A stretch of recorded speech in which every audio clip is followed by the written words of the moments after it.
Buongiorno a tutti signori, bentornati sul nostro canale, signori di Napoli. Oggi in questo video di venerdì 16 maggio vi voglio dare gli ultimi aggiornamenti su un paio di trattative riguardanti il nostro Napoli. Sì, perché mancano ormai 2 settimane all'inizio ufficiale del calciomercato. Il nostro Napoli ha già superato l'Inter per portare appunto in azzurro un giocatore a parametro zero clamoroso. Ma attenzione, seconda news di oggi relativa a uno scambio di mercato proprio con l'Inter di Marotta. Vediamo insieme tutte le news di mercato del nostro Napoli. Prima di continuare vi ricordo di iscrivervi sul nostro canale, di attivare la campanella delle notifiche e se vi va vi potete abbonare per sostenere la nostra redazione. Allora signori, partiamo con magari la notizia relativa allo scambio di mercato con l'Inter. Allora, come sapete l'Inter di Marotta sta cercando un altro attaccante da inserire in rosa perché Thuram e Lautaro Martinez hanno trainato, dite come volete, la carretta per diverso tempo e hanno bisogno assolutamente di un'altra punta in grado di inserirsi perfettamente nelle dinamiche tattiche di mister Simone Inzaghi, una punta in grado quindi di giocare sia con Lautaro Martinez che con Thuram, ed è proprio al Napoli che l'Inter sta guardando. In particolar modo c'è forte interesse, ve ne avevamo già parlato qualche mese fa, per Raspadori.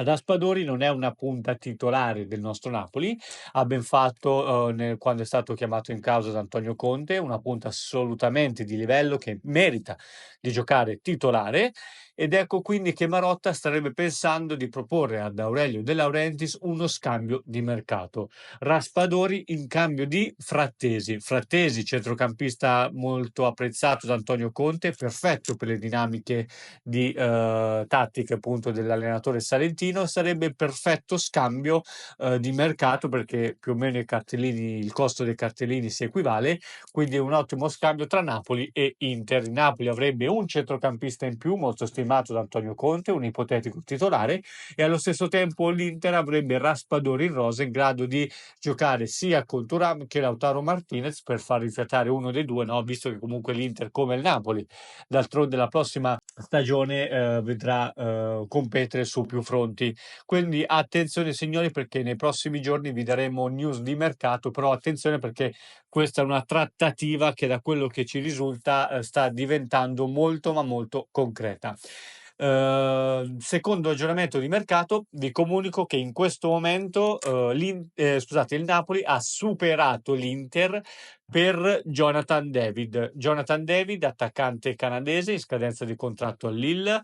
L'Inter aveva offerto 25 milioni spalmati su 5 anni e 7 milioni di commissioni agli agenti, ma il blitz dell'entourage del giocatore a Napoli qualche giorno fa ha fatto pendere Jonathan David per la soluzione azzurra. Perché? Perché al Napoli Jonathan David avrebbe sicuramente il posto da titolare, l'ha già comunicato Antonio Conte, l'ha fatto presente Manna. Diciamo che il Napoli gli garantirebbe ecco un posto da titolare, no? Comunque di assoluto rilievo nella formazione azzurra, che il prossimo anno disputerà anche la Champions League, a differenza dell'Inter dove nonostante le garanzie di importanza di un posto da titolare in realtà non ci possono essere, perché come sappiamo è dura mettere in panchina uno tra Lautaro Martinez e Marcos Thuram, quindi sicuramente l'Inter non gioca a 3 punti, quindi la possibilità di Jonathan David di giocare titolare soprattutto in un club ambizioso come il Napoli, che con Antonio Conte ha ritrovato la dimensione europea,